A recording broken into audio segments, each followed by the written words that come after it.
It can happen that the pen no longer lights up, although the bulb is still functional. In that case, it has been unscrewed from the thread by repeatedly opening and closing the pen. As you can see, the bulb is no longer completely screwed into the thread. To screw the bulb back in place, watch the video on replacing the bulb immediately. In that video I show you how to replace a defective bulb in our color puncture pens. To do this, unscrew the pen completely and then remove the O-ring from the socket.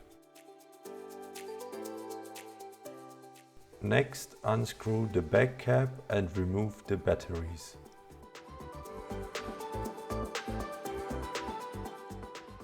And finally, the bulb with the socket comes out of the pen.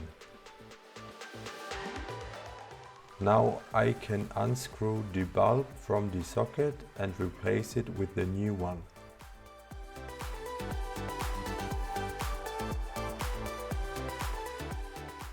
Now the pen is reassembled in reverse order.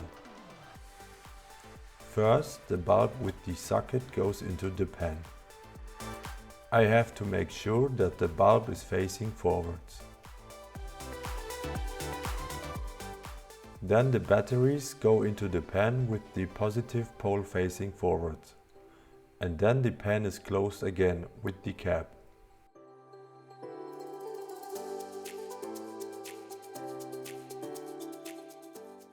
Next, the O-ring is fitted back over the socket and the pen can be reassembled.